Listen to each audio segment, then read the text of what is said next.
She thought she was done with him, until James Lacey stepped out of a taxi and walked straight back into trouble. This is Agatha Raisin and the return of James Lacey. Where in the world are you listening from tonight? Your comments make this cozy corner feel even warmer. And don't forget to subscribe so you never miss the next mystery.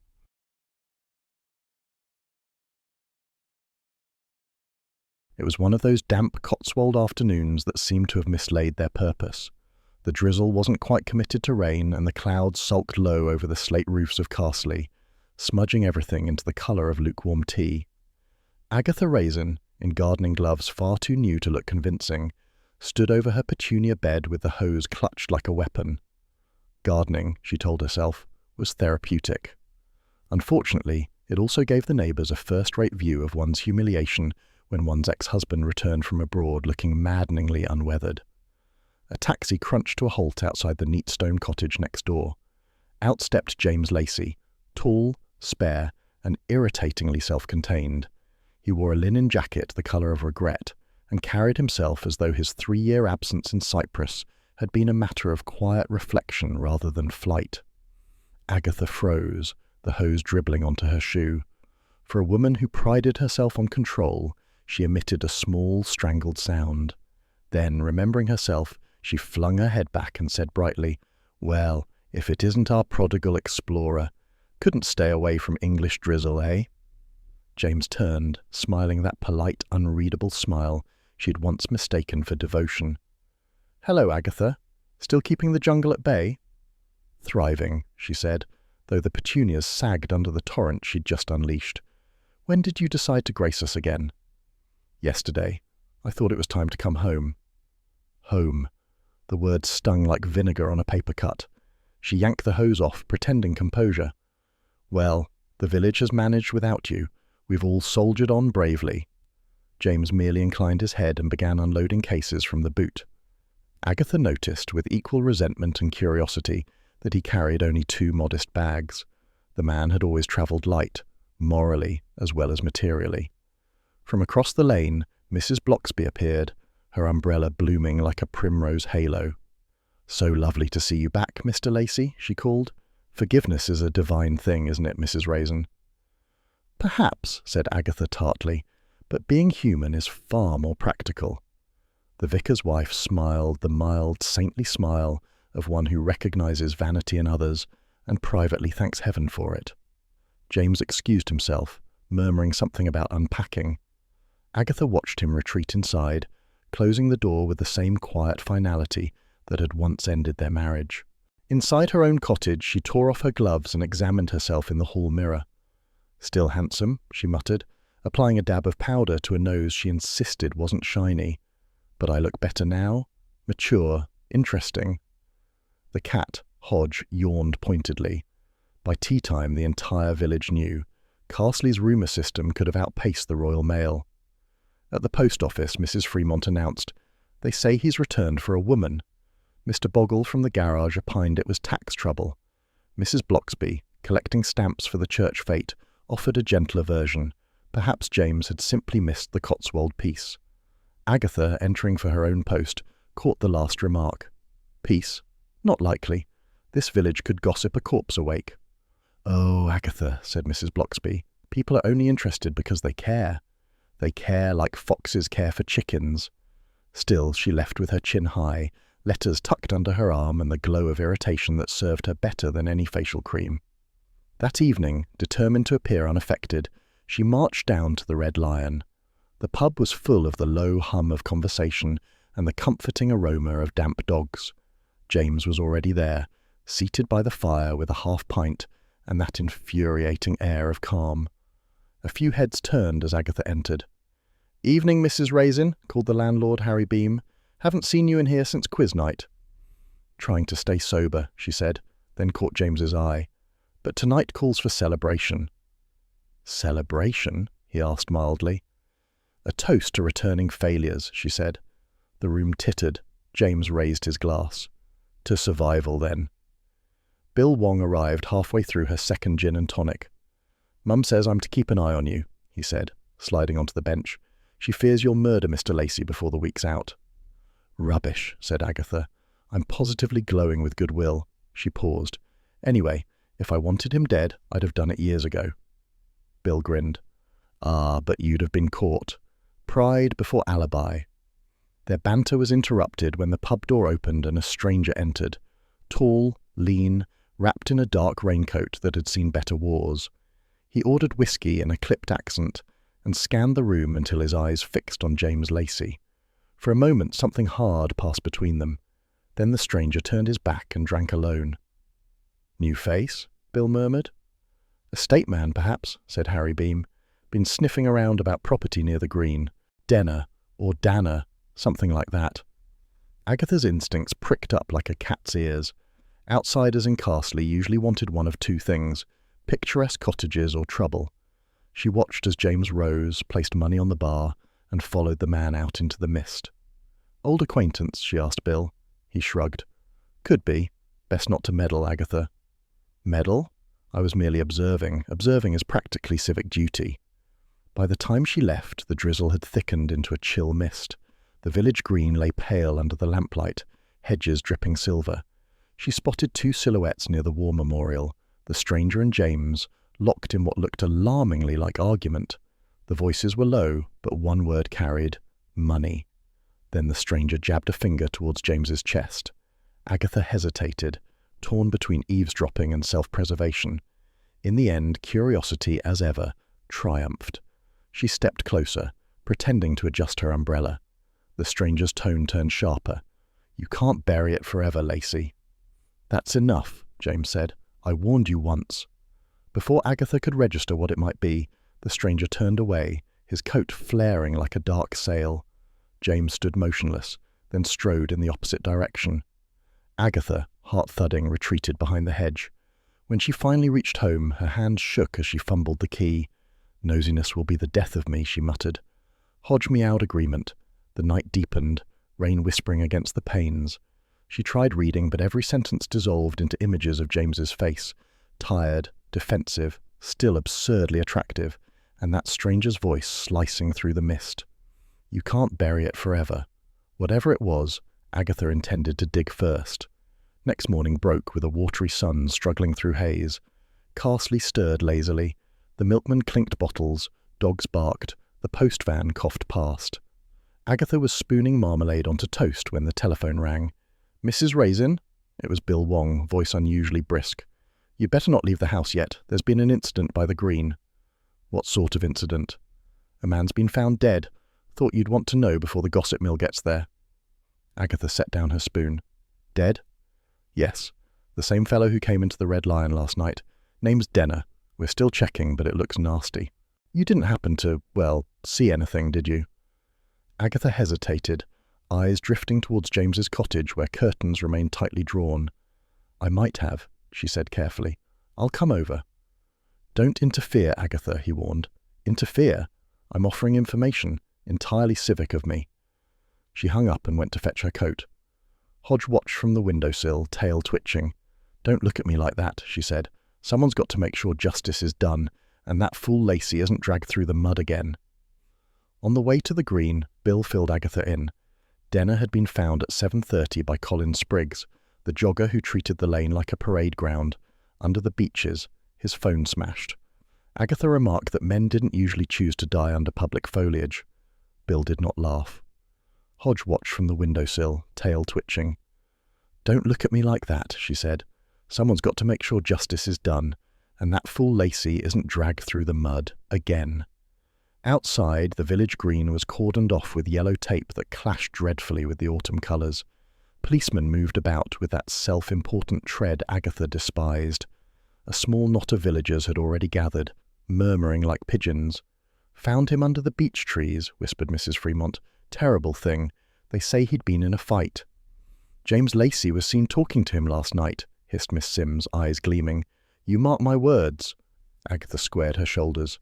She would not have them painting James as a murderer, not until she'd had a chance to do it herself with proper evidence.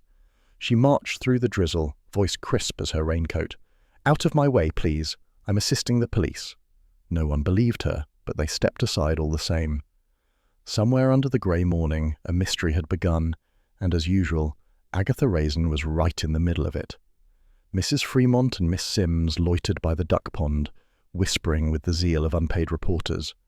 Mrs. Bloxby, ever compassionate, had appeared with a thermos of tea for the constables. When Bill re-emerged, his expression was thoughtful. Identification on him, Paul Denner, property scout out of Mercester. Property scout, repeated Agatha. So that's what the vulture was. You knew him? Only by instinct. He looked the sort who measures fields in pound signs. Bill glanced at her sidelong. He also had a meeting scheduled last night, with James Lacey. Agatha's heart gave an undignified hop. Rubbish. James wouldn't, well, not deliberately. We'll see. His phone was smashed, but the last call received was from James's number. Agatha forced a laugh that came out rather high, probably about fishing or philosophy. You know James. I do, said Bill dryly. That's what worries me. By mid-morning the village had achieved full uproar. The pub, the post office, and even the hairdressers hummed with theories. Agatha stopped in for supplies at the shop, only to find herself cornered by Miss Sims, whose expression suggested both grief and glee.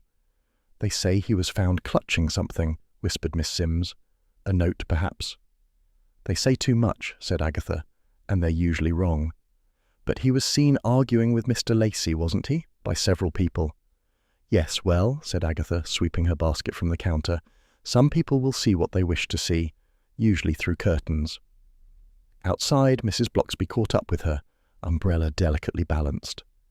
Poor man, she said softly. Death always looks colder in the rain. Agatha snorted. He looked cold enough last night. Then, seeing the mild reproof in Mrs. Bloxby's eyes, she softened. I mean, yes, dreadful business. Of course James will be blamed. People can be unkind when they're frightened, said Mrs. Bloxby. Passion and resentment make poor housemates. And yet they often share a mortgage, Agatha muttered.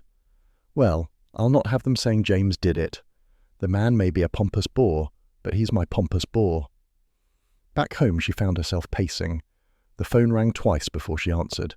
Bill's voice carried the weary patience of a man who knew resistance was futile. James is coming down to the station. We need to ask a few questions. You're arresting him? No. Asking. Please don't dramatize it.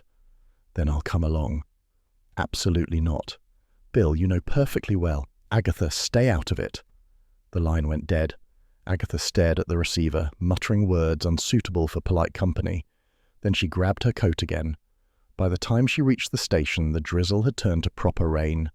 Through the steamed-up window of the waiting room she saw James, composed as ever, speaking to Bill across a metal desk. Even under fluorescent light he looked annoyingly dignified. She caught a glimpse of his profile, the same line of jaw she'd once found heroic and now found exasperating. A constable spotted her lurking. Mrs. Raisin, you can't be here. I'm moral support, she said, and possibly a character witness. He looked uncertain. Are you family? Not anymore, she snapped, but I was, which counts for insight. Eventually Bill emerged, rubbing his temple. He's cooperating, Agatha. He admits meeting Denner, but insists they only argued about property, something to do with a land boundary. A land boundary? In Carsley? Half the fences are older than civilization. Denner wanted to buy some parcels of land around the green. Apparently James objected on behalf of the parish. They had words. Agatha crossed her arms. And when Denner dropped dead, you assume James finished the conversation a little too emphatically. No one's assuming anything. But appearances, she said, are for people without imagination. Bill sighed. You really should leave this alone. And you really should know better than to tell me that. He smiled faintly. I do. Later, over tea at Mrs. Bloxby's, Agatha recounted the morning with the air of a woman unjustly persecuted. The vicar's wife listened serenely, pouring second cups. Perhaps, she said gently, James's return has stirred more than memories. Oh, nonsense, I've no feelings left for him. Then why defend him so fiercely? Agatha hesitated, then reached for a biscuit she didn't want. Because no one else will. Outside, the rain had cleared to a thin, silvery light. The church bells began their slow toll for evening service. Agatha stared out at the damp gravestones and felt an odd flutter between exasperation and worry. Whatever Denner had been after, she doubted it was as simple as land. At 5 o'clock, Bill rang again. We've had the forensics report. Denner's phone was destroyed intentionally. We managed to recover one call record, The last incoming number was definitely James's. Time, 9:30 p.m. Agatha caught her breath. 9:30, the moment she'd seen them arguing by the memorial. So what happens now? We're taking James in formally, until we sort the timeline. Taking him in? She repeated. You make it sound like gardening waste. Agatha, please, don't make this harder. She hung up before her irritation could turn into alarm. Hodge wound round her legs, purring, oblivious to scandal. Agatha bent to stroke him, eyes narrowing. If they think they can lock him up on gossip, they've picked the wrong village. I'll clear the idiot's name, if only for old time's sake. She straightened, defiant as the last petunia in November. The light outside faded to dusk, and the first whispers of another Carsley mystery curled through the lanes like smoke. After a sleepless night of twitching curtains, the next morning dawned deceptively bright, as if the Cotswolds had decided to look innocent after yesterday's scandal. Sunlight glimmered on the damp stone cottages, the hedgerows sparkled, and even the ducks on the green paddled about with irritating cheerfulness. Agatha Raisin, meanwhile, glowered into her wardrobe. Church Hall Committee meeting, she muttered, tugging at a blouse that had shrunk, as everything did when she was cross. A room full of women with too much curiosity and not enough facts. I'll be torn to bits before the coffee's poured. Hodge regarded her from the bed, blinking slowly in feline disbelief that any sane creature would leave the house voluntarily. Don't look at me like that, Agatha said. Someone has to face the vultures. The church hall smelled of floor polish and righteous purpose. Long tables were laid with mixing bowls, recipe cards, and the sort of sensible cakes that look designed to heal sin by carbohydrates alone. Mrs. Fremont presided from behind a Victoria sponge like a benevolent dictator. Mrs. Bloxby, calm as ever, distributed tea and quiet goodwill. "Ah, Mrs. Raisin," trilled Mrs. Fremont, "we were just discussing that dreadful business on the green. You knew the deceased, I hear." Agatha drew herself up. "I wouldn't say knew. I exchanged a few words before he died. Entirely polite ones, I assure you." Miss Sims, the local font of selective memory, leaned forward. "They say he had dirt on everyone, that Denner. Bought secrets as easily as property, so I've been told." "You've been told wrong," said Agatha. "You lot would find scandal in a seed catalogue." "And Mr. Lacey?" pressed Mrs. Fremont, slicing her sponge with unnecessary precision. "He's back just in time for trouble, I notice." Agatha felt the old inconvenient flush rise. "James is a gentleman," she said too quickly. "Whatever you think, he wouldn't harm anyone." "Oh, my dear," said Mrs. Fremont with the indulgent air of a woman who had never been wrong. "He was always too smooth. Men like that are all front garden, neat lawns and hidden drains." Mrs. Bloxby's spoon clinked gently against her cup. "Perhaps," she said, "we might focus on the church fate rather than character assassination." "Quite right," said Agatha, seizing the lifeline. "Now, whose bright idea was it to make me judge the jams? I was traumatized by marmalade as a child." Laughter rippled through the room, tension easing. For a few blessed minutes they talked of scones, sugar shortages, and the scandalous price of vanilla extract. Yet gossip, like yeast, refused to stay flat for long. Before the second teapot was empty, Denner's name had risen again, this time in connection with the village land sales. "He'd been trying to buy the plots near the green," said Miss Sims knowingly. "Said he had big plans. I heard the vicar had words with him about it last week." "Our vicar?" asked Agatha. "Whatever for?" "Something financial," said Mrs. Fremont, lowering her voice to the dramatic whisper of someone auditioning for Midsummer Murders. "He went to repent, they say." Agatha's ears pricked. Repentance was rarely a profitable activity in Carsley, and never one performed voluntarily. Did anyone actually see him go to the vicarage? Mrs. Harris did. She was trimming her hedge and heard voices through the gate. "She hears voices through anything," murmured Agatha, "usually imaginary ones." Mrs. Bloxby smiled faintly. "Still, it's interesting. I don't recall Mr. Denner attending services." "Repenting doesn't require attendance," said Agatha. "Just guilt, and possibly a tax form." The meeting concluded, as all good British dramas do, with cake. Mrs. Bloxby produced a sponge so light it could have ascended on its own. Agatha, who usually dismissed baking as a competitive blood sport, took a large slice.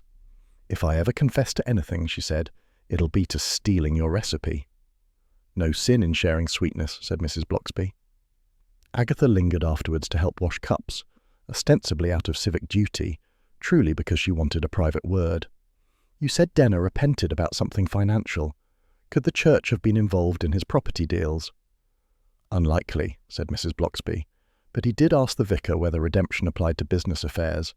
I thought it a curious question at the time." Agatha filed the remark away, eyes narrowing. Curious questions usually mean guilty consciences. As she left the hall, her phone buzzed. Roy Silver's name flashed like a warning light. She answered, bracing herself. "Aggie, I've just seen the news. Murder in the Cotswolds, and your ex is the prime suspect. Darling, it's practically a rom crime. The tabloids will eat it up." "Roy," she said sharply, "this is not entertainment." "Everything's entertainment if you frame it right. I could pitch it. Divorced but deadly. Love and murder in the Shires. Pitch that again and you'll be the body in my next investigation."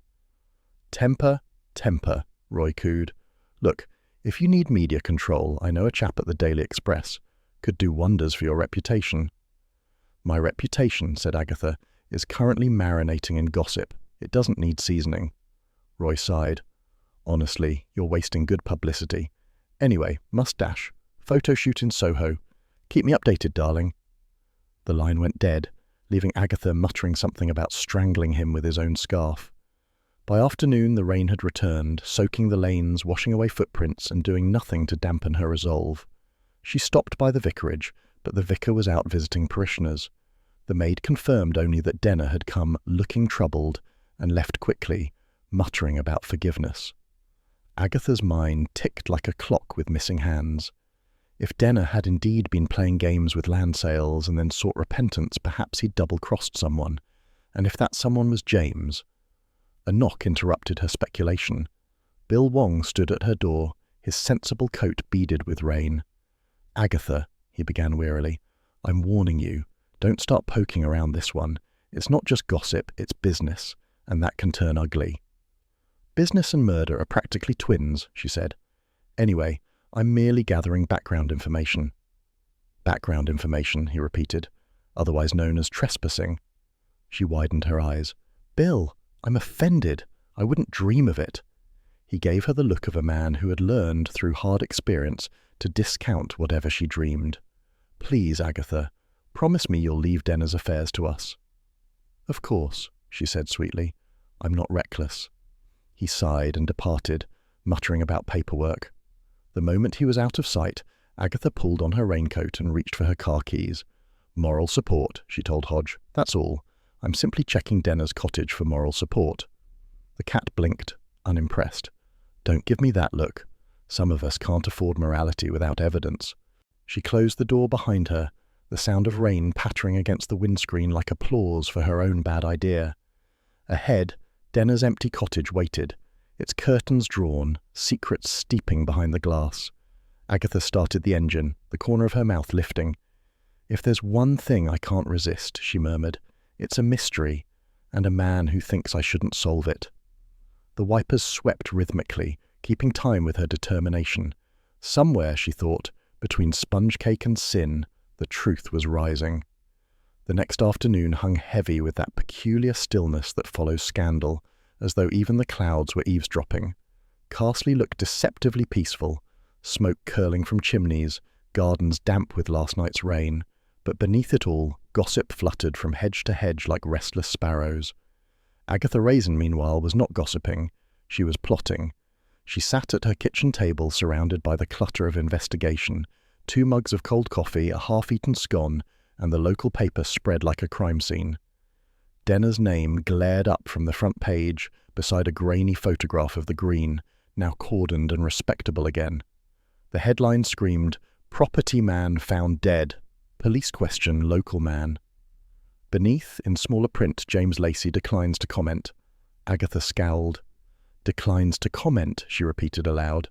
"He always declines. Declined to marry me again, declined to explain himself, and now he's declining in the press. It's practically a hobby." A knock sounded at the door. When she opened it, Charles Fraith leaned lazily against the frame, exuding that effortless charm that made her want to both slap and kiss him. "Morning, darling. Heard your ex is the talk of the county. Thought I'd come and offer moral support, or at least curiosity." "You're 2 days late for curiosity," said Agatha. But your timing's perfect for breaking and entering. Charles raised an eyebrow. I beg your pardon? Denner's cottage, she said briskly. Police have finished their sweep. It's locked but empty. I'm concerned about his cat. Cat? Every villain keeps one, or possibly two. Anyway, it's a pretext. Charles grinned. Ah, so it's checking for cats. Very civic-minded. Mock if you like, but Bill told me Denner's cottage is full of evidence. He won't share details. I intend to discover them myself. And if the police catch us, I'll say you talked me into it. Fair, he said cheerfully. Let's go then. Nothing livens an afternoon like a bit of mild criminality. The cottage stood at the end of a narrow lane, fringed with nettles, its small windows shuttered against the damp. The garden was tidy in the way of someone who hires help and doesn't thank them. Agatha tested the back door. Locked. Charles produced a small penknife with a flourish. You carry that for self-defense? She asked. For picnics, actually, but one must stay versatile. A click, a push, and the door swung inward with suspicious ease. Honestly, Agatha muttered, even criminals have standards of workmanship these days. Inside, the air smelled faintly of polish and stale cigar smoke. It was a masculine space, expensive without warmth. Leather armchair, decanter half full, the faint gleam of money badly earned. Agatha took in the details with practiced eyes. He didn't live like a humble property scout, she said. He lived like a man expecting visitors he wanted to impress. Charles strolled to a cabinet, rifling through a drawer. Suits from Savile Row, receipts for meals at the Mercester Club. Our Mr. Denner was doing rather well. Off whose back, I wonder? She moved to a small desk by the window. Papers lay in neat piles, land deeds, surveys, handwritten notes with figures scrawled in the margins. Agatha flipped through them, her pulse quickening. These are all Carsley properties, she murmured. Look, plots near the green and several adjoining fields. He'd been buying up half the village. Charles peered over her shoulder. Interesting. This one's got my name on it. Agatha froze. What? The old meadow near my stables. Prospective sale, Fraith to sign. That's odd. I never agreed to sell anything. Perhaps he forged it, said Agatha sharply, though a flicker of suspicion stirred despite herself. Charles's smile was too easy, his fortune too broad. Unless, of course, you were quietly cashing in. He gave her a wounded look. Agatha, you cut me to the quick. I'd never sell land to anyone who wears that much aftershave. You wear that much aftershave, she retorted. Yes, but I do it with style. She turned away, unwilling to admit the laughter that nearly escaped her. On the mantelpiece stood a photograph frame, the glass cracked diagonally. Within it was a torn image. Two men shaking hands at what looked like a golf club veranda. One of them, impossible but unmistakable, was James Lacey. Her stomach tightened. Charles, look at this. He leaned in. Well, well. The prodigal neighbour fraternizing with our victim. Perhaps your ex was less innocent than you thought. Don't be ridiculous, she said, slipping the photograph swiftly into her handbag. It's probably ancient history, or current evidence. You've always been hopeless at subtext. I'm keeping it until I know what it means. Charles's grin widened. Protecting the ex-husband now, are we? Touching. It's called thorough investigation, she snapped, and wipe that expression off your face before I use your tie as a duster. They explored the rest of the cottage. The bedroom held expensive suits in tasteful greys and blues, all pressed and arranged like soldiers awaiting inspection. No photographs, no personal clutter, just the anonymity of someone with secrets. In the kitchen, a faint smell of coffee lingered, cups unwashed. Agatha noted the absence of cat bowls with a sigh. No cats, she said. So much for my cover story. Shame, said Charles. I was hoping for at least a litter box. Adds authenticity. From outside came the crunch of tyres on gravel. Agatha froze. Police! Don't panic, murmured Charles, moving to the window. A patrol car idled by the gate, an officer stepping out with clipboard in hand. If they catch us... Smile prettily, said Charles. You're marvellous at that when not homicidal. Agatha hissed, hide. They ducked behind the drawing-room curtain like guilty adolescents. Through a slit she saw the officer walk the perimeter, make a note, then leave without trying the door. The car rolled away. Agatha exhaled shakily. That was close. I'd never survive being arrested again. I've only just got back in the Women's Institute. Charles chuckled. You thrive on danger, darling. Admit it. I thrive on results, she said, though the tremor in her hands betrayed excitement, and I intend to find them before Bill does. They left as carefully as they'd come. At the car, Agatha turned to look back at the cottage, its small windows blank as eyes. He was blackmailing someone, she said quietly. I can feel it. All this property nonsense, it's camouflage. Blackmail? Over what? Something old. Something he could hold over people still alive. Charles tilted his head, intrigued. You've got that dangerous glint again. Reminds me of when you nearly poisoned half the village with quiche. That was an experiment, she said primly. This is justice. As they drove away, the sun dipped behind the trees, gilding the lanes with amber light. Agatha kept glancing at the photograph in her bag, the edge of James's smile just visible through the tear. What had he been doing with a man like Denner, and when? Charles dropped her at her cottage with a gallant kiss on the hand. Call me if you're arrested. I'll send flowers. You're all heart, she said. That's what frightens people. He winked and drove off, leaving Agatha standing in the dusk with more questions than comfort. Inside, the house felt unusually quiet. She brewed tea, though the kettle seemed to take years to boil. As she carried the cup to the table, a soft thump sounded at the letterbox. A single folded note slid onto the mat. Her pulse quickened. She unfolded it carefully. One line, written in block capitals. Ask him what he buried before he left. She stared at it, heart hammering. The handwriting was disguised, but the message was clear and personal. Him, James. Outside, the wind rose, rattling the branches like a whisper. Agatha sat down slowly, staring at the words. Somewhere beneath the surface of Castley's quiet lanes, something long buried was shifting, and as usual, she had dug herself right into it. She smiled faintly, despite the chill. Well, she murmured, it wouldn't be love without a corpse involved. The morning of the Castley Harvest Fair arrived with a deceptive kind of sunshine, the thin, watery sort that promised joy but delivered damp feet. The air was rich with smells of hay, frying sausages, and that faint tang of competitive baking that always made Agatha Raisin's blood quicken.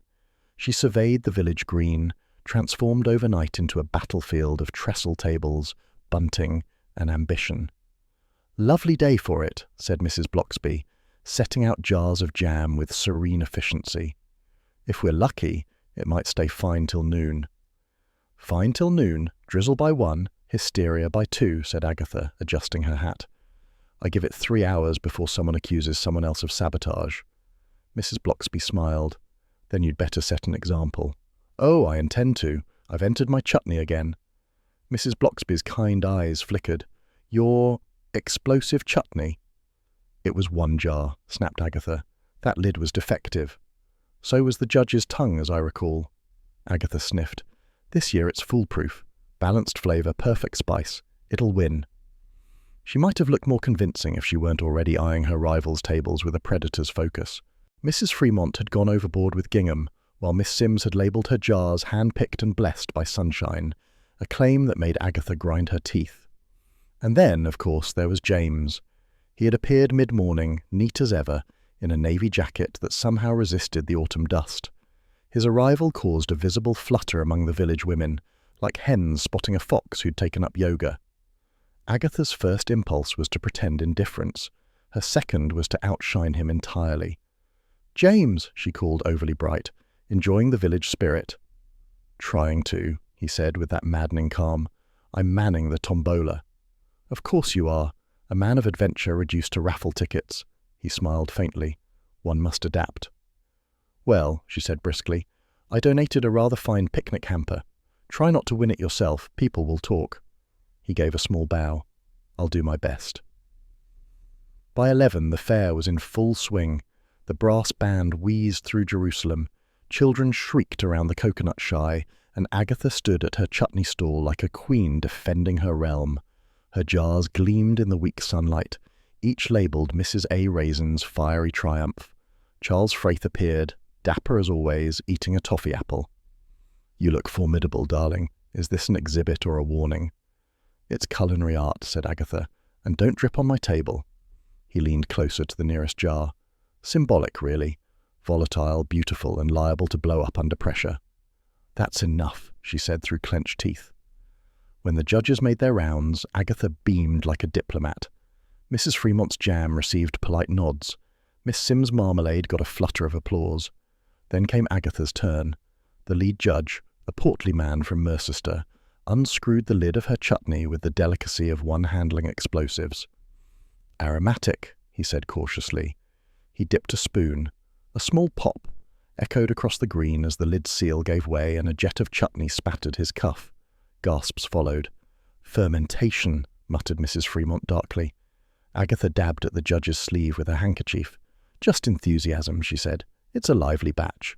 Charles coughed behind her. Symbolic, he murmured again. She shot him a glare that promised retaliation later. By the time prizes were announced, Agatha's chutney had been diplomatically commended for spirit. She told anyone who'd listen that the judges had poor palates. James, to her irritation, had not only charmed the tombola crowd, but also won her own donated hamper. When his name was read out, he gave a modest shrug. "You're welcome," she said tartly when he approached with the prize. "Do enjoy the pâté. It's imported." "I'll share it with friends," he said, "if I can find any."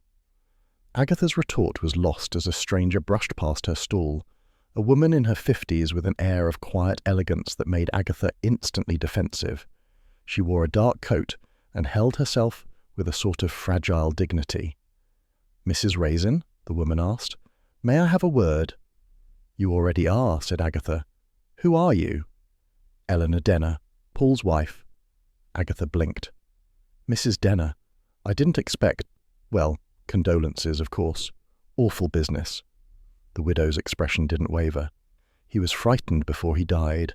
Said someone from his past meant to ruin him. An old soldier's revenge, he called it." Agatha frowned. "Old soldier?" "He'd served in Cyprus once during some intelligence work. He never told me details, just that one man knew the truth." "What truth?" "That he'd betrayed someone, or thought he had." Her eyes flickered towards James's stall. "Your Mr. Lacey was stationed there too, wasn't he?" Agatha's pulse quickened. "He doesn't talk about it." "Perhaps he should. My husband said that if anything happened to him, the past would surface. People bury things, Mrs. Raisin, but the ground shifts eventually." Before Agatha could press further, a commotion erupted near the bandstand. One of the jam tables had collapsed, sending jars cascading into the grass. By the time order was restored, Mrs. Denner had vanished into the crowd. Charles returned, carrying lemonade. "You've gone pale. Spent all your charm reserves." "That was Denner's widow," Agatha said. "She claims her husband feared revenge from someone he knew in Cyprus." "And naturally you think that someone is James." "I don't think," said Agatha. "I suspect. Thinking is for people with evidence." "You're wonderfully reckless," he said. "No wonder men fear you." "They fear commitment," she snapped, "and occasionally my chutney." The rest of the afternoon slid by in a haze of raffles and gossip. The sky clouded over, scattering a fine drizzle that dampened bunting but not spirits. By late afternoon, only the clean-up crews remained, villagers stacking tables, children dragging deflated balloons, and Agatha helping herself to leftover scones under the guise of civic duty. As she deposited paper cups into the nearest rubbish bin, something odd caught her eye. A small, leather-bound notebook half buried beneath crisp wrappers. She lifted it out, frowning. The cover was scuffed but intact, the pages filled with neat, slanted handwriting she recognized at once. James's handwriting. Her heart gave an unhelpful lurch. She flicked through the pages quickly. Columns of numbers, cryptic phrases, Opie Patmos, shipment list, Delta contact. Whatever it was, it didn't read like gardening notes. "Charles," she called. He appeared, still munching toffee apple remains. "Look at this." He squinted. "A diary, or one of James's philosophical ramblings?" "It's a code," she said, "and I found it in a rubbish bin. Either he's careless or he's hiding something." "He's always hiding something," said Charles. "Usually from you." "You're impossible. You love that about me." "No, I tolerate it. Barely." She closed the notebook and tucked it into her bag. "Whatever this is, I'm going to find out. If James is mixed up in Denner's death, I'll drag the truth out of him myself. And if he isn't, then I'll apologize. Once. briefly. They left the green as the last of the bunting sagged in the drizzle. Behind them, laughter echoed faintly from the pub, where James was no doubt sharing her picnic hamper with half of Carsley. Agatha's steps quickened. Pride burned hotter than curiosity, and curiosity was already at a rolling boil. That night, back at her cottage, she sat by the window with the notebook open on her lap. The coded words glimmered under the lamplight, mocking her. Somewhere in the distance, the church clock chimed 9. She thought of Mrs. Denner's haunted face, of James's smooth detachment, of that phrase, "Old soldier's revenge." Her eyes strayed to the dark lane outside. The drizzle had turned to rain again, steady and familiar. Agatha smiled grimly. "Old soldiers," she murmured, "should know better than to underestimate women armed with curiosity." She snapped the notebook shut and reached for the kettle. Investigation, like tea, required heat, patience, and the occasional dash of whiskey. With the fair gossip still boiling, the next morning dawned the way Agatha Raisin's mood often did, grey at the edges and simmering underneath. The rain had finally stopped, but the lanes around Carsley were glistening like wet slate, and the air had that post-downpour smell of damp hedges and gilt. Agatha sat at her kitchen table staring at the small, scuffed notebook she'd found at the fair. Its leather cover was cracked, its pages neat and unhelpful. The cryptic scribbles mocked her, numbers, initials, and that maddening phrase, O.P. Patmos. It had the gall to look important while refusing to explain itself, which put it on a par with most men in Agatha's life. After half an hour of glaring at it, she gave up and phoned the only person she knew who might take pleasure in solving someone else's mystery, Roy Silver. He answered on the second ring. "Aggie, darling, I was just thinking of you. I saw that marvellous headline, 'Village Widow in Shocker's Spy Plot Unfolds.' I nearly rang the Mail myself to suggest a sidebar on your detective work." "Roy," she said flatly, "do you want me to hang up, or will you behave?" "Behave," he said meekly. "To what do I owe the pleasure?" "Technical help. I've got a notebook filled with codes and dates. I think it's connected to Denner's death, and possibly James." "Oh, drama. Send me photos," she hesitated. "It's confidential." "Aggie, please. I've signed more NDAs than politicians have lovers." Grudgingly, she took snapshots of several pages and sent them. Roy whistled down the line. "Interesting. The handwriting's neat. Military. Those columns look like coordinates or shipment codes. O.P. Patmos. Could be an operation name." "Operation?"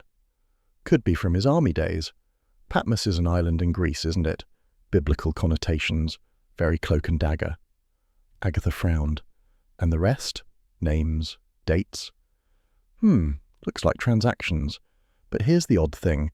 Some entries are in different ink, as if someone added to them later. This notebook's been through several hands, I'd wager. Including, apparently, James's.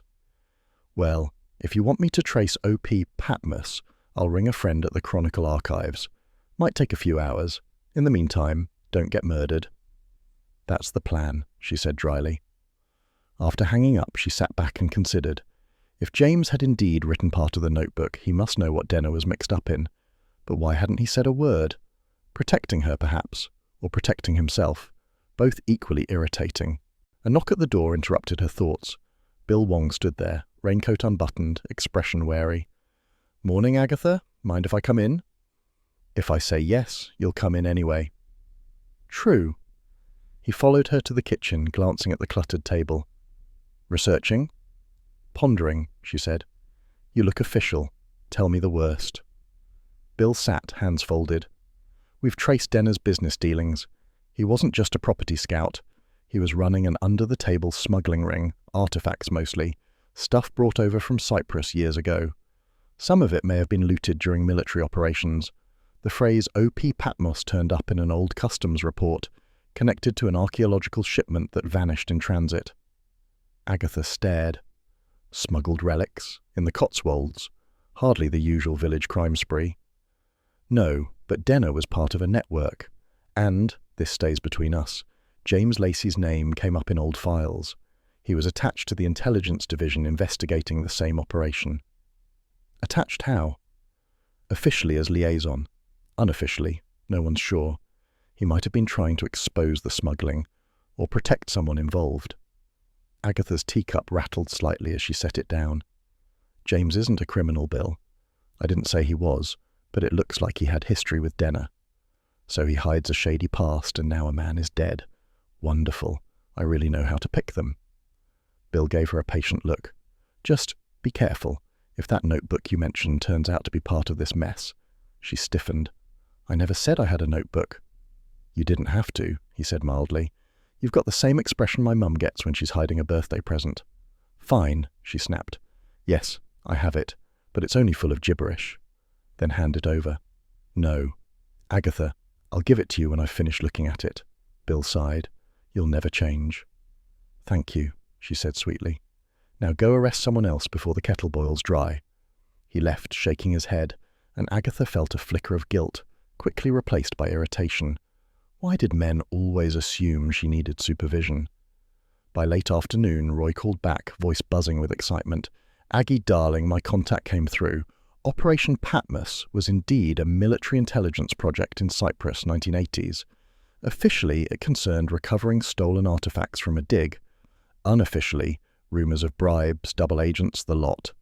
Your ex-soldier, Mr. Lacey, might have stepped on some important toes. Any mention of Denner?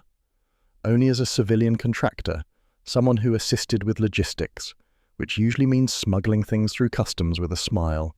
Agatha chewed her lip. So he and James knew each other from then. That explains the photograph. But what does it have to do with his death now?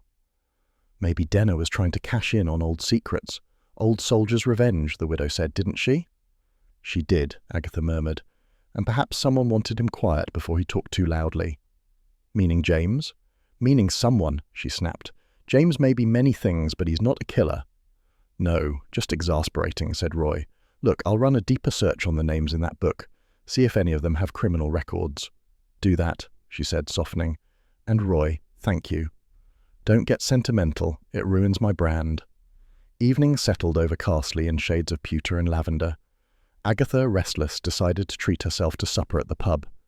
Charles turned up halfway through her fish pie, uninvited as usual, looking pleased with himself. Heard you've been decoding secret notebooks, he said, sliding into the seat opposite. How thrilling. Can I play? You may not, she said.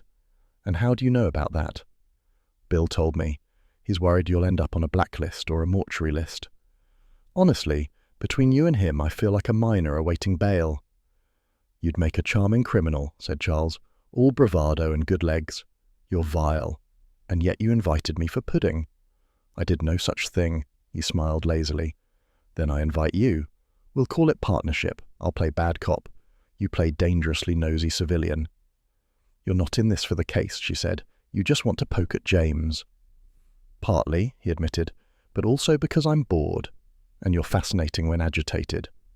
You mistake fury for fascination. Not at all. They're twins. Despite herself, she laughed, a short, reluctant sound. Fine. Tomorrow we'll pay a visit to Mercester Library. If anyone can decipher this Patmos nonsense further, it'll be in the archives. They finished their meal in companionable bickering. When she finally returned home, the cottage felt unusually cold. She turned on the lights, humming absently, and hung her coat. Something prickled at the back of her neck. The faintest draught whispered from the sitting room. Agatha froze. The window latch was unhooked. She was certain she'd locked it that morning. Hodge, she called. Silence. The cat was out, probably terrorizing voles. She stepped carefully across the rug. The drawers of her desk were open, papers scattered like a deck of accusations. The notebook gone. For a moment she simply stood there, heart thudding. Whoever had broken in had taken only that. Not the laptop, not her jewellery, just the notebook. Which meant it wasn't theft. It was retrieval. She phoned Bill, breath tight. Someone's broken in. The notebook's gone. Stay put, he said immediately. I'll send a unit. Don't bother with sirens. They'll only alert half the county. I'll make tea while I wait. Agatha, but she'd already hung up. Tea first, panic later. When the police arrived, they combed through the cottage with torches and reassuringly dull questions. No fingerprints, no witnesses. Only one clue. A single muddy footprint on the back path, clear as confession. Italian-made, size 10, distinctive sole pattern. Agatha knew it before Bill said it. James's shoes. Could be coincidence, he said quietly. Yes, she said, staring at the print. Coincidence always does have such good timing, doesn't it? After the officers left, she sat in her favourite armchair, blanket around her shoulders, staring into the fire. The warmth licked at the edges of her thoughts, but couldn't quite melt the unease. James, of all people, breaking into her cottage? It made no sense, unless the notebook held something that could ruin him. Still, another part of her, smaller, more foolish, wondered if he'd taken it to protect her. The line between affection and exasperation was, after all, well trodden in her life. She smiled bitterly into the flames. If he's guilty, I'll kill him myself, and if he's innocent, I'll still make him apologize for the fright.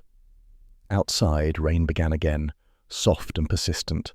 Agatha drew the blanket closer, her mind whirring with questions. Somewhere out there, the truth was walking around in expensive Italian shoes, and she intended to step on its toes. It was one of those evenings the Cotswolds specialized in, neither summer nor autumn, the sky hanging low and colourless as old linen.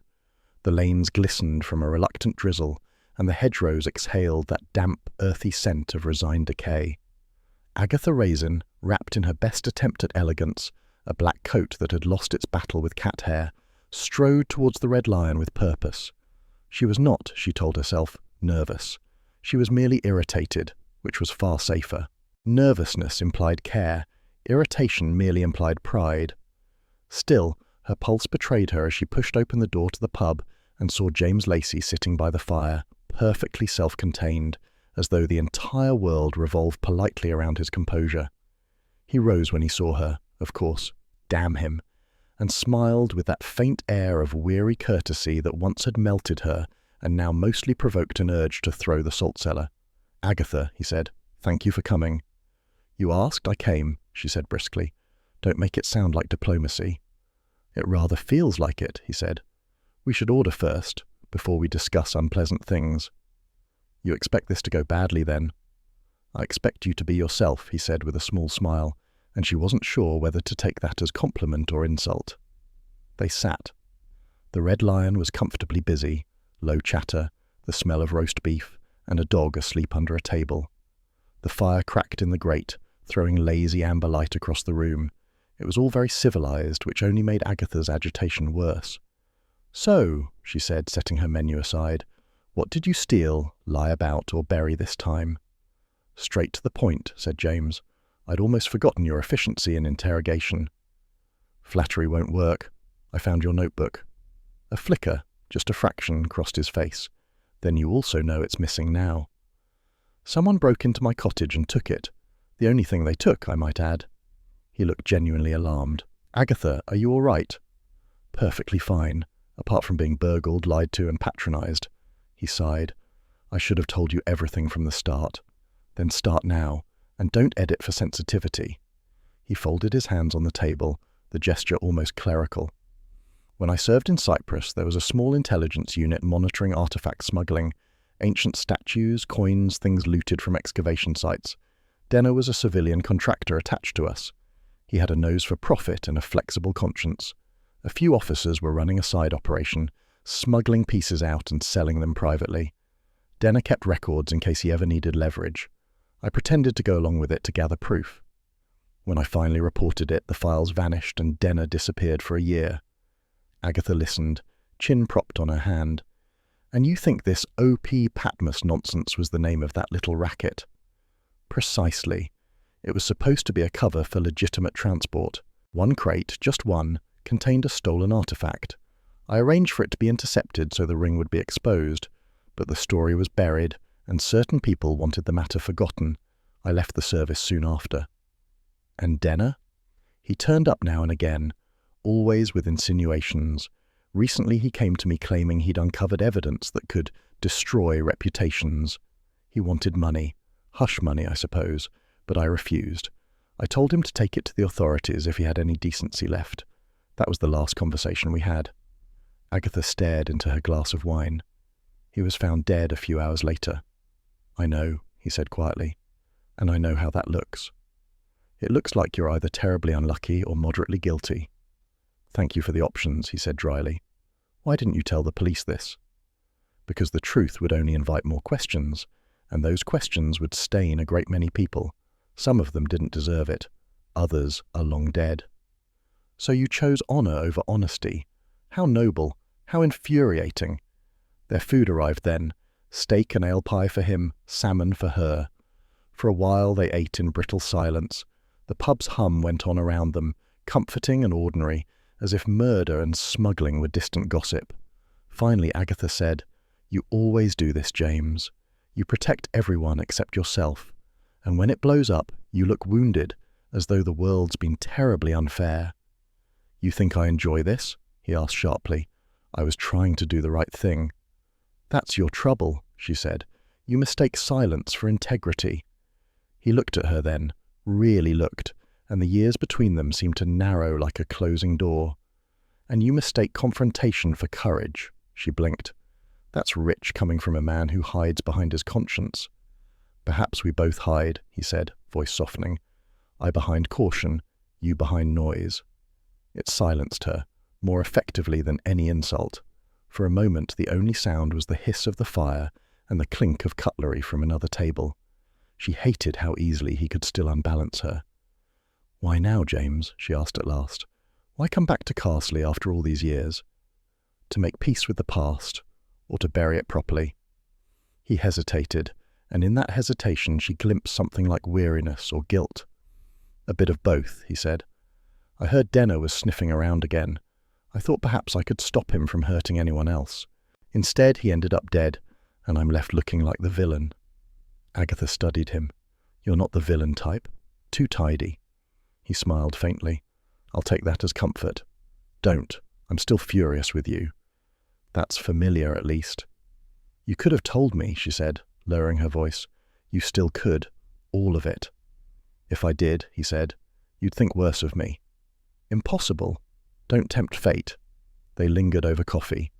The tension had cooled into something else, something unspoken and treacherously gentle. When they stood to leave, James insisted on walking her home. She pretended to protest, but secretly didn't mind. Outside, the drizzle had returned, soft and persistent. The village lamps cast halos in the mist, and their footsteps echoed faintly on the wet pavement. "Do you ever wish," Agatha said suddenly, "that we'd managed to stay friends?" "We are friends," said James. "No," she said. "We're a long argument that keeps changing subjects." He laughed under his breath. "You make even regret sound entertaining." At her gate they paused. The rain shimmered on his hair, turning silver in the lamplight. For one mad second she thought he might kiss her, or she might let him. Instead he said softly, "Be careful, Agatha. If someone broke into your house once, they could do it again." "If they do, they'll wish they hadn't," she said. "I've taken to sleeping with a rolling pin by the bed." He smiled, then turned and walked away down the lane, his figure fading into the fog. Agatha watched until he was gone, cursing herself for the ache that lingered. The next morning brought the kind of pale, merciless light that shows every flaw. Agatha's phone rang before she'd even had tea. Bill Wong's voice was clipped. "Agatha, I thought you should know. Colonel Barnaby's been found dead. Gunshot wound. Looks like suicide." "Barnaby?" she repeated. The name stirred faint memory. James had mentioned him once, one of the officers in that Cyprus unit. "When?" "Early this morning. His housekeeper found him. There was a note, said he was finally at peace. We're treating it as self-inflicted for now." Agatha's stomach tightened. "For now?" "Something about it feels off, but until forensics come back, that's all I can say." She thanked him and hung up, her mind racing. Colonel Barnaby, the alleged ringleader of the old artifact ring, if James's story was true, and now conveniently dead. She dressed quickly and walked to the vicarage, claiming she wanted to drop off a donation for the church roof. In truth, she wanted news. Carsley was already humming with gossip. At the post office, Mrs. Fremont whispered, "Shot himself, poor man. Left a note saying he couldn't face the past." Miss Sims added darkly, "That's what guilt does." By the time Agatha reached home again, she was seething with speculation. She made tea, sat at her desk, and opened her notebook of notes, different from the stolen one, but filled with her own observations. On a whim, she jotted down the words from the gossip. "I am finally at peace." Then she froze. The phrasing pricked at her memory. She rummaged through her handbag for the scrap of paper where she'd once copied a line from James's notebook before it vanished. There it was, his tidy handwriting. If truth cannot bring peace, silence must. The same cadence, the same rhythm, too similar to be coincidence. She sat back slowly, tea cooling beside her. The Colonel's suicide note sounded suspiciously as though it had been written by someone else, someone who knew the language of remorse by heart, someone like James. For a long time she stared out the window at the drizzle veiling the village green. The world outside looked innocently unchanged, cottages tidy, smoke curling, a dog barking in the distance. Only Agatha's pulse seemed to know that the ground beneath Carsley's calm surface was shifting again. She lifted her cup and found it empty. Typical. Even the tea had abandoned her. "Well, James," she muttered, "if you think I'm letting you off this time, you've forgotten who you're dealing with." The rain quickened against the glass, as though applauding her resolve. Carsley awoke under a veil of fine mist, the kind that softened the outlines of cottages and made the whole village look briefly kind. Agatha Raisin, however, was in no mood for softness. She'd spent half the night pacing, her mind looping through questions about James, Denner, and that wretched colonel who'd chosen the most inconvenient time to die. The only person in Carsley who could restore even a semblance of moral order was Mrs. Bloxby, and Agatha intended to extract wisdom from her by force if necessary. She found the vicar's wife in her usual place, the vicarage kitchen, serenely ironing altar cloths as though the world's problems were best approached with a hot iron and gentle pressure. The room smelled of beeswax and toast. "You look troubled, Mrs. Raisin," said Mrs. Bloxby kindly. "I am troubled," Agatha said, plonking herself at the table. "Men are deceitful, death is untidy, and the police are slower than dial-up internet." "A cheerful summary," Mrs. Bloxby murmured, pouring tea. Agatha sighed. "James has been hiding things again. He admits Denner was blackmailing him, and now this colonel turns up dead. The note reads like James wrote it himself." "Oh dear," said Mrs. Bloxby. "You think he might be involved?" "I don't think anything. I suspect, I accuse, and then I regret." Mrs. Bloxby smiled faintly. Perhaps James wasn't lying to protect himself. "Then who?" "Someone else." Agatha frowned. "That's the sort of thing people say before producing a shocking revelation. Don't stop there." "I have no revelation, only faith," said Mrs. Bloxby gently. "Sometimes people conceal truths not because they are guilty, but because someone else couldn't bear exposure. It's an act of care, though rarely a wise one." Agatha toyed with her teacup. "You make cowardice sound charitable." "Oh, not cowardice, mercy perhaps, though mercy can make a dreadful mess." Agatha let out a small laugh. "You'd make a very annoying detective, you know. All parable, no evidence." "And you'd make a terrible vicar's wife," said Mrs. Bloxby cheerfully. "All evidence, no forgiveness." They smiled at each other, old affection bridged by exasperation. Agatha left soon after, comforted in the way one might be by a bandage that didn't quite stop the bleeding. The rest of the day dragged. Bill rang to confirm that forensics had found nothing conclusive in Barnaby's death. "Gunshot residue, yes, but timing's vague. The housekeeper swears no visitors came by." "Housekeepers always swear that," Agatha said. "Half the murders in English history involve lying housekeepers." "That's very comforting," said Bill. "Try not to interfere." "Bill," she said sweetly, "you've met me." By evening, the fog had thickened into a light drizzle. Agatha settled by her fire with a book she had no intention of reading and a glass of wine she very much did. The village was hushed, save for the occasional whoosh of a passing car on wet tarmac. She was halfway through her second glass when a knock came at the door. 3 short raps, hesitant, urgent. She frowned, checked the clock, 11:45, and opened the door to find Mrs. Denner standing on the step, hair damp, eyes wide with fear. "Mrs. Raisin," the woman gasped. "I didn't know where else to go." Agatha ushered her inside at once. "Good heavens, you're soaked. Sit down. Tea or whiskey?" "Whiskey?" said Mrs. Denner, shivering. "I think I'm being followed." "By whom?" "I don't know. A car's been parked near my cottage the last 2 nights. Tonight I saw someone in the garden, just a shape, then a light in the lane. I ran." Agatha handed her the glass. "Start from the beginning, slowly." "I've been going through Paul's papers," the widow said. "There were letters, old ones from a man in his regiment. They mentioned something buried, something valuable. I thought it nonsense until I found part of a typed list, numbers, codes. Then I heard footsteps outside. Agatha's instinct for danger prickled. You still have the list? Mrs. Denner hesitated, then reached into her handbag and pulled out a torn scrap of paper. I grabbed this before I fled. Agatha examined it. The print was faint, smudged with damp but familiar, the same neat, mechanical font as James's notebook. At the bottom corner, a blurred library stamp bled through the paper. Mercester Public Library, Local Records Section. He kept copies everywhere, she whispered. There were digital lists too, at the Mercester Library. I thought if I printed one I could make sense of it, but someone was watching the cottage. You're safe here tonight, said Agatha. You can take the spare room. I'll ring Bill first thing.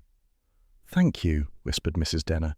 I knew you'd help. Everyone says you have energy. Energy's one word for it, said Agatha. I prefer brilliance. The woman managed a thin smile, then followed Agatha upstairs. Within minutes the house was quiet again, save for the rain tapping steadily at the windows. Agatha lingered at her dressing table, staring at her reflection. Mrs. Bloxby's words returned. He might be protecting someone else. But who? Denner's widow, perhaps? Or one of those army men who'd buried treasure and guilt in equal measure? She went to bed uneasy, listening to the wind rising outside. Somewhere in the night, a dog barked twice, then fell silent. When she woke, the sky was a bleak pewter, and the guest room was empty. The bed had been slept in, the window slightly open. Mrs. Denner was gone. Agatha checked the front door, unlocked. Her car keys and purse were untouched, but the scrap of paper was gone from her bedside table. Only a corner remained, caught under a coaster. She peeled it free. The library stamp was still visible, and, she noticed now, just enough of a partial code to match one she'd seen in James's notebook. Oh, splendid, she muttered. Another guest vanishes, and I'm left with confetti. She rang Bill immediately. The widow's gone, left before dawn. Voluntarily? Unless she decided to be abducted politely. And before you ask, yes, she left behind another clue. You're collecting them like nectar points, he said. What kind? Library stamp, Mercester Public. That's where the codes were printed. Meet me there in an hour. Bill groaned. Agatha, don't bother, I'll bring muffins. She hung up before he could protest further. By the time she reached Mercester, the drizzle had become a steady, respectable rain. The library, with its Georgian facade and overgrown ivy, looked like a building that knew too many secrets and was too polite to tell. Bill arrived 10 minutes later, carrying an umbrella that had lost the will to live. Inside, they found the local records section deserted, except for a librarian who had perfected the art of disapproval. Agatha flashed her brightest smile. We're doing a bit of research. Old land registries, property maps, that sort of thing. Are you members? The woman asked. We're citizens, said Agatha. Surely that's enough for democracy. Bill flashed his police badge. That worked better. The librarian sighed and gestured to a row of terminals. Computer logs are kept on the main desk. You'll find records of recent printing activity there. They leaned over the register. At the top of the previous day's list was an entry time-stamped 11:03 a.m., user code, guest 17, file name, Patmos Log Archive, printer, Station 3. Yesterday morning, Bill added.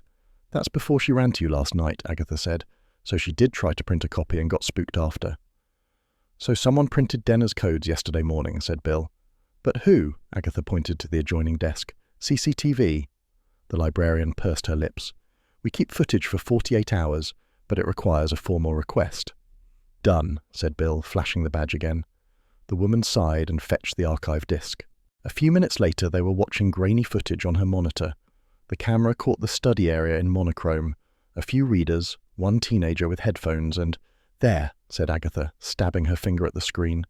The man at Station 3 wore a dark blazer, open collar, and that unmistakable air of nonchalance one couldn't buy, only inherit. Even in fuzzy black and white, his lazy posture was instantly recognizable.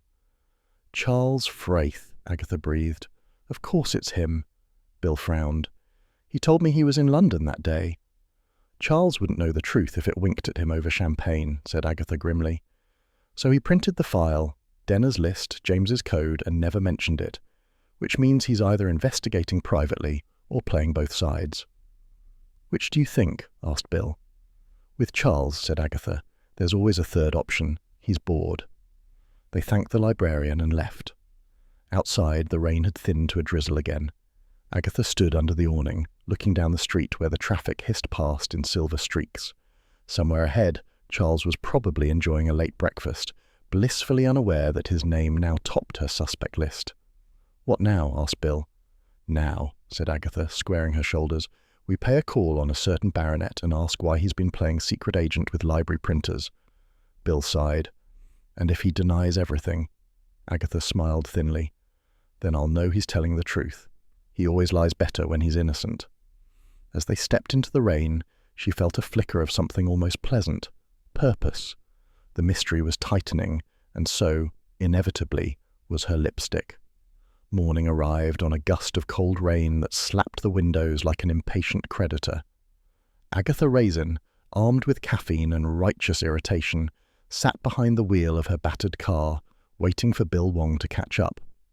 She'd spent the early hours replaying last night's discovery at the Mercester Library, grainy footage of Charles Fraith, baronet and habitual nuisance, calmly printing out Denner's coded file. When Bill finally emerged from the cafe carrying 2 takeaway cups, Agatha snatched one without thanks. "We'll go straight to his manor," she declared, "before he's had time to invent an alibi involving charity work or polo ponies." "Agatha," said Bill wearily, "promise me you'll at least try not to accuse him of murder before we've parked." "I can't make promises I don't intend to keep."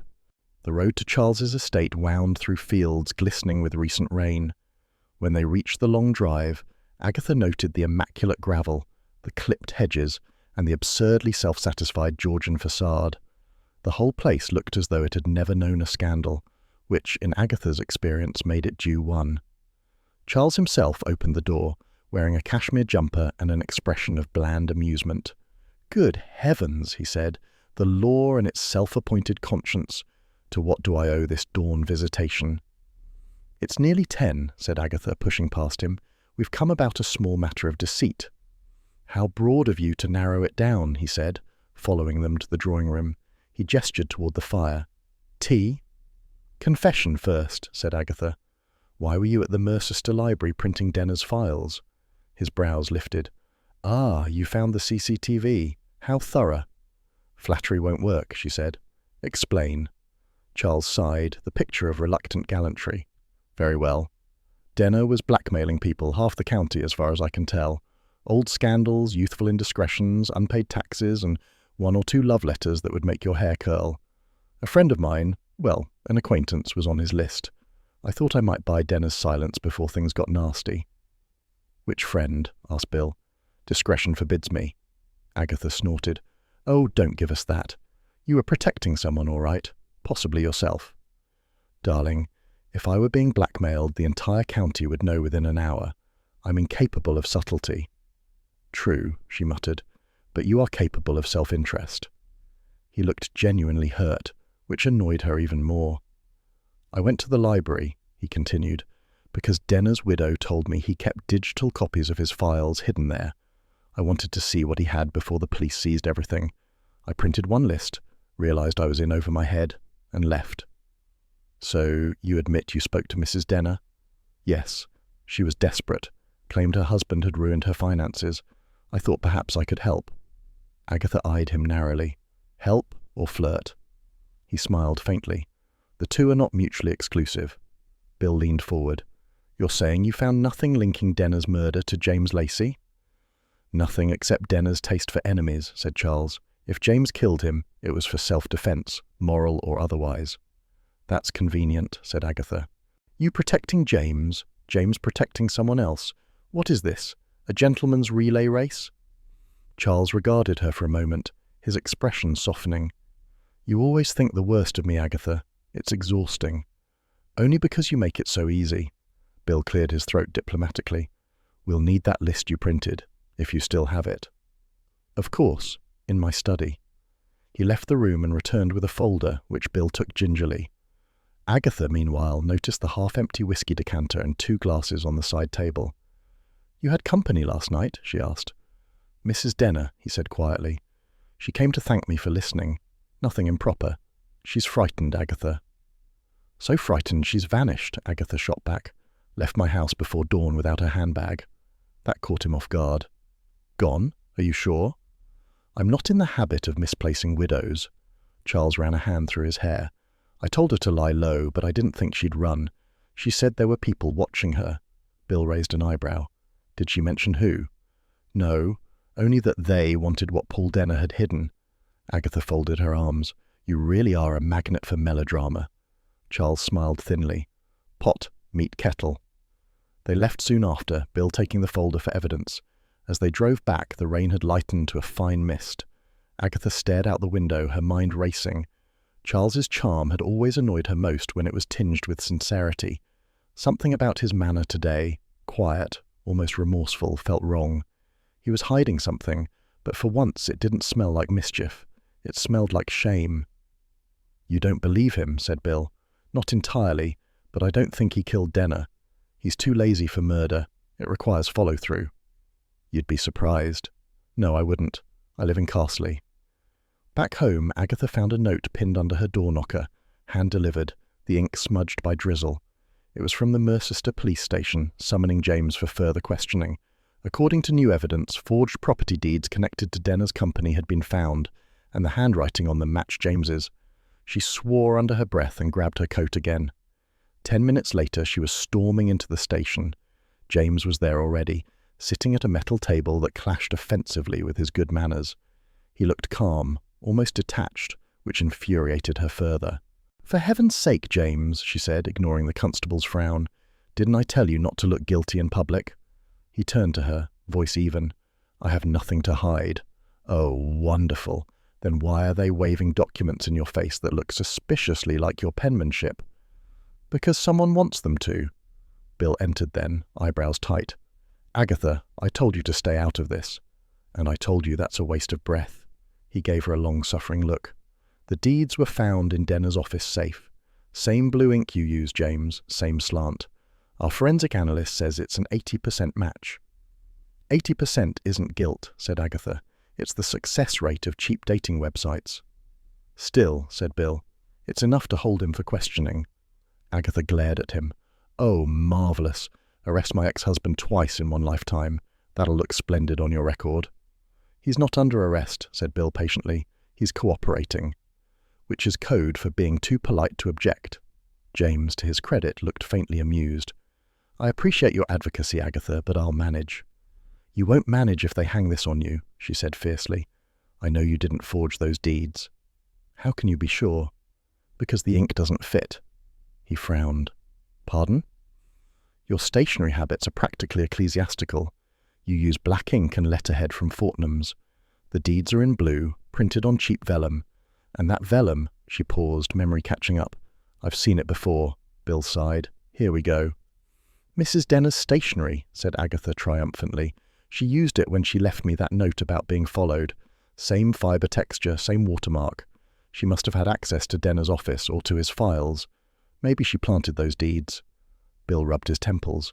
It's a theory. It's the theory, said Agatha, and I'll prove it. But James looked away, expression unreadable.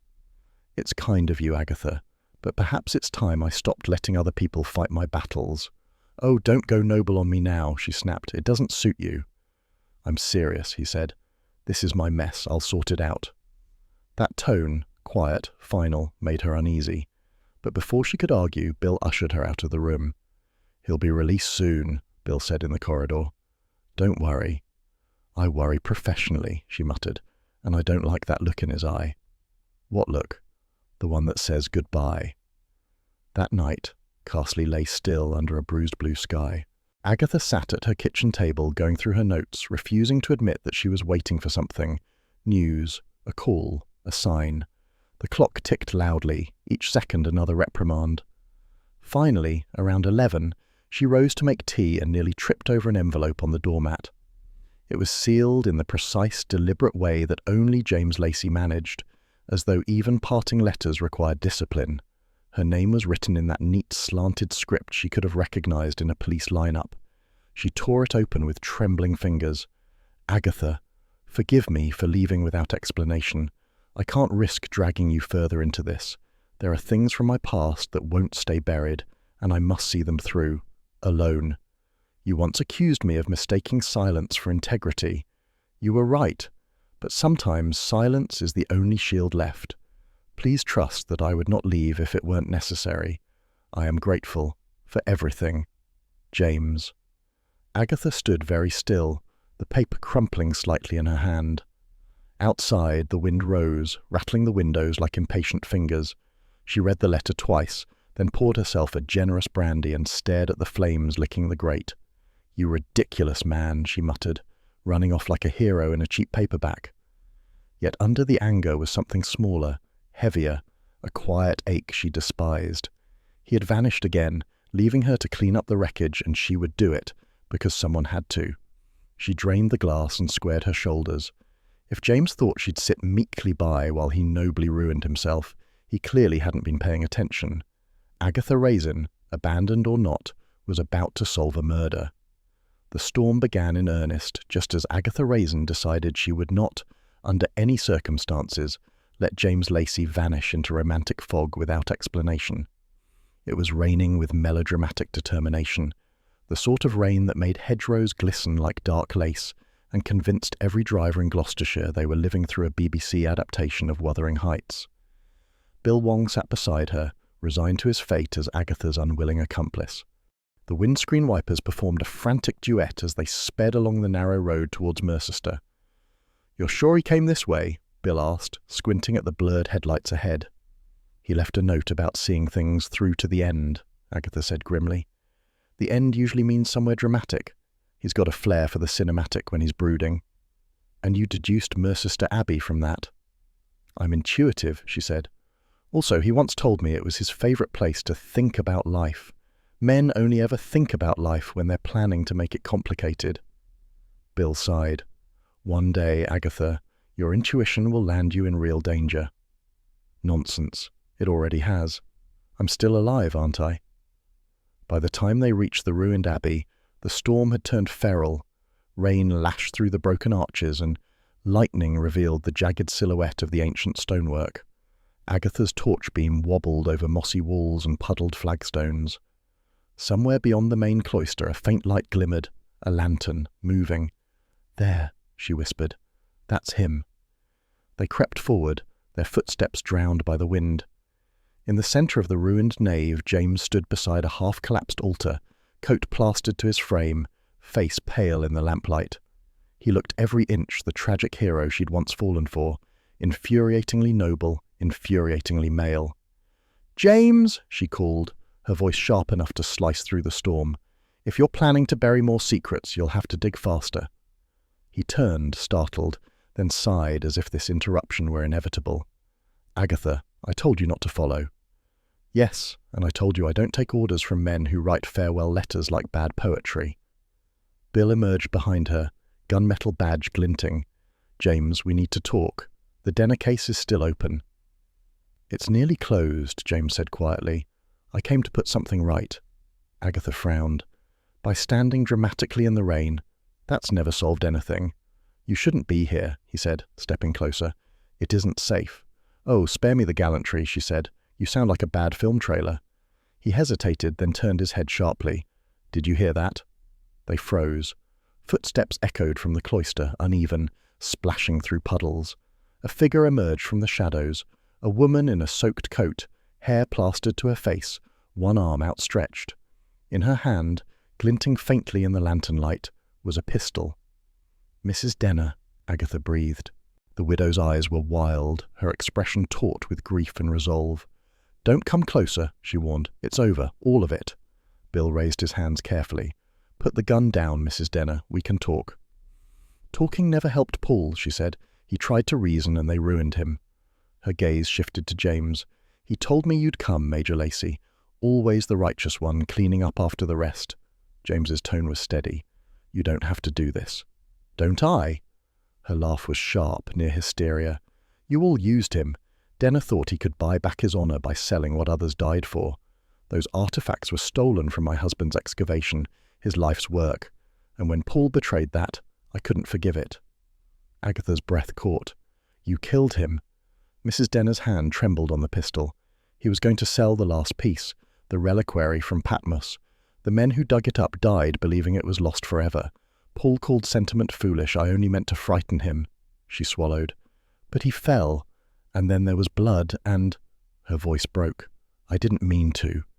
The wind howled through the arches, carrying a flurry of rain that doused the lantern. They were left in near darkness, the beam of Agatha's torch slicing the gloom. Please, said James, taking a cautious step. Put the gun down. Let's end this properly. But Mrs. Denner only shook her head, tears mingling with rain. You think you understand guilt, Major. You left your wars behind. Mine followed me home. Agatha, heart-hammering, edged closer. He's right, you know. You don't need to make it worse. The police can... A sudden flash of lightning illuminated the scene. Mrs. Denner turning, the pistol wavering, James moving instinctively, stepping between her and Agatha. A crack split the air. Agatha flinched, the sound echoing through the abbey like a curse. For a heartbeat she couldn't tell who had fallen. Then she saw James stagger, clutching his shoulder, the pistol clattering to the stones. Bill lunged forward, grabbing Mrs. Denner as she collapsed, sobbing. Agatha dropped to her knees beside James. You idiot, she hissed. Always have to play the hero. He tried to smile, wincing. Reflex. Reflex my foot, she muttered, pressing her scarf to the wound. You just like making dramatic exits. Rain poured through the broken roof, soaking them both.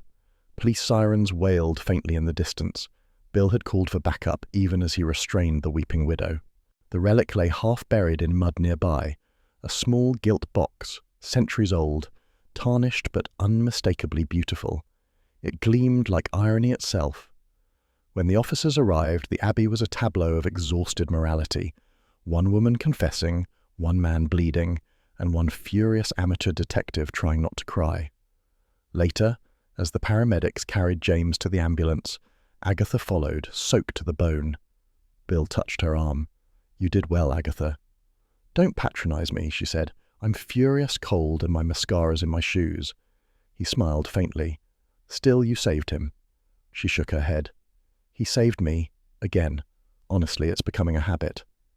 The next morning, Carsley looked freshly washed. Crisp sunlight on wet cobblestones, birds gossiping in hedges.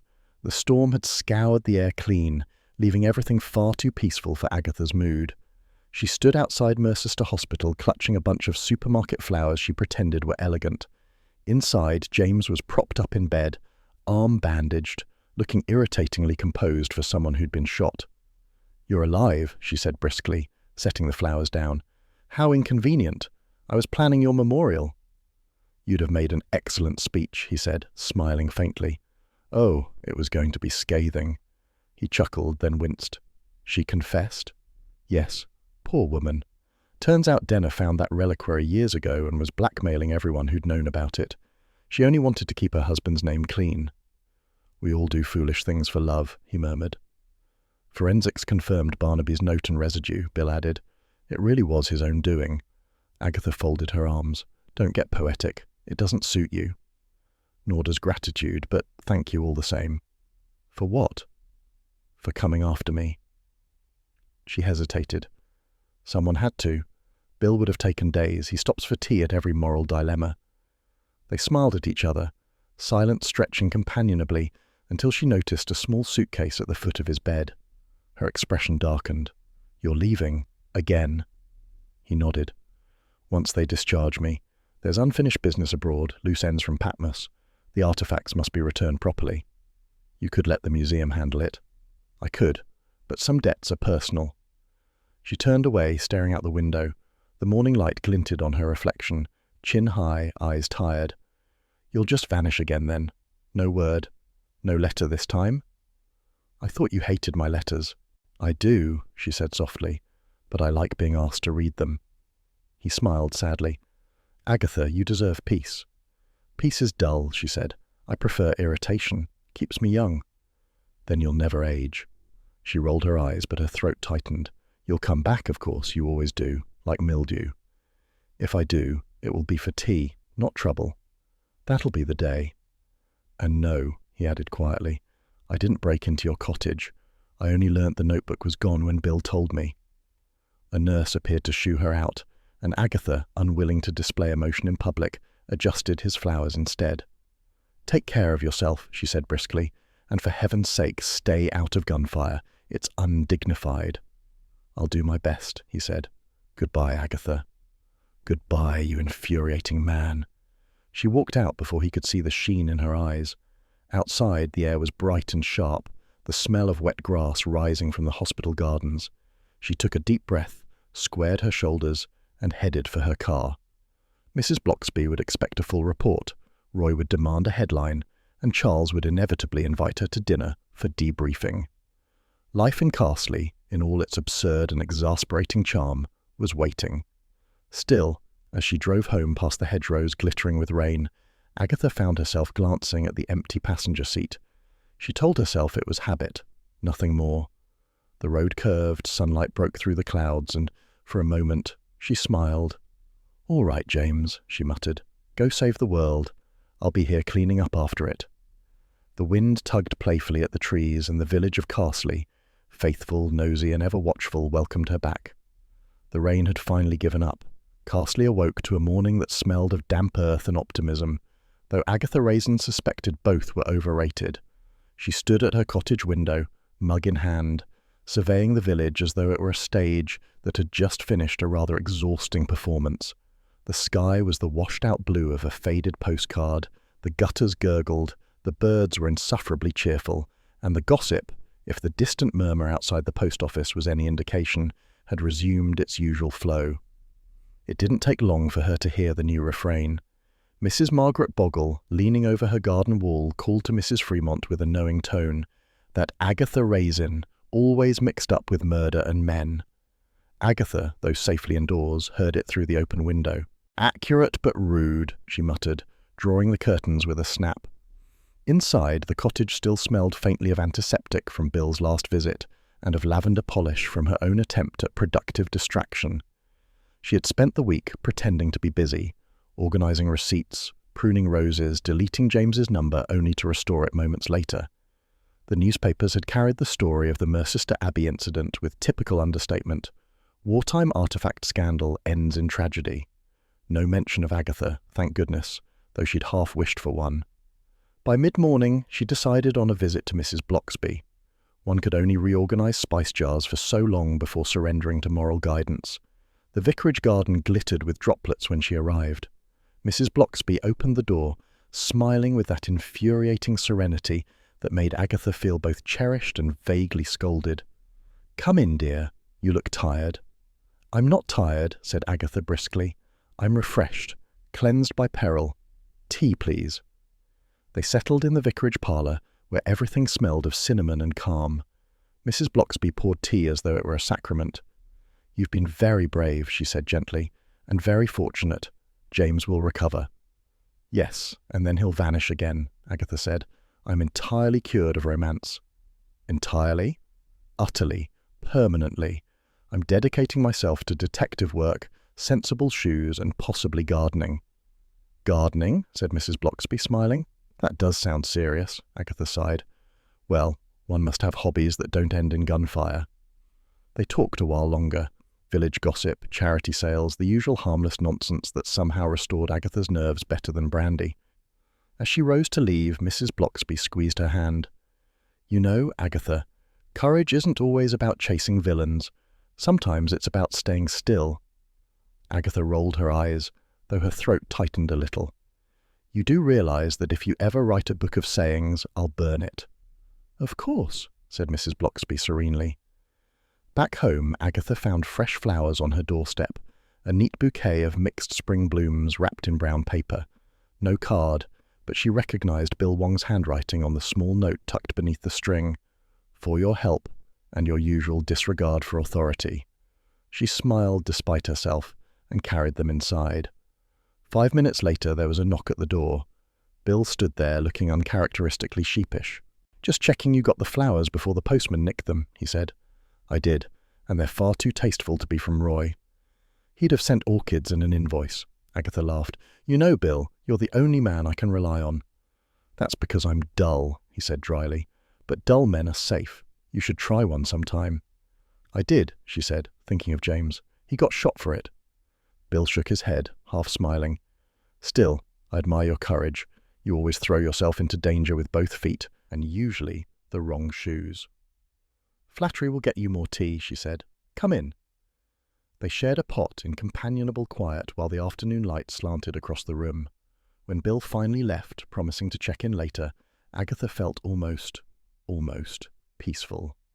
The village hummed outside, a dog barked, someone mowed a lawn, and life had resumed its steady rhythm. The phone rang. She snatched it up, bracing herself. If that's a marketing call, I'll— Darling, cried Roy Silver, his voice bright as champagne. You're famous? Well, almost. I've just pitched a marvellous idea. Agatha Raisin, the movie. I see Dame Judy for Mrs. Bloxby, me as the producer, and possibly Helen Mirren if she'll do a discount. Over my dead body, said Agatha. And if you sell that idea to anyone, it might very well be. Think of the exposure. I've had enough exposure to last a lifetime, she said, hanging up mid-protest. Still, she smiled. Roy's absurdity was oddly comforting. As evening settled, the sky deepened to that particular Cotswold blue that never looked quite real. Agatha sat in her armchair with the cat purring nearby, a small fire crackling. She told herself she was content. She'd solved another case, survived another near death, and sworn off romantic nonsense, entirely cured. Her eyes drifted inevitably to the window. Beyond the garden hedge stood James's cottage, dark and empty. The roses she'd once planted along his path were blooming again, defiantly. She wondered if he'd ever see them. Probably not. Still, she caught herself watching the lane, listening for footsteps that would never come. Foolish woman, she murmured half fondly. The mantel clock chimed 9. She rose to pour herself a small nightcap and glanced once more through the glass. The village was still, only the faint flicker of a lamp-post and the whisper of wind in the hedges. And yet, perhaps imagination, perhaps hope, she thought she saw a shadow pause by the gate before vanishing down the lane. She told herself it was nothing, just the evening settling, just the wind. But as she turned off the lights and the cottage sighed into darkness, Agatha's lips curved in a small, private smile. He'd come back once, and in Carsley, one never says never.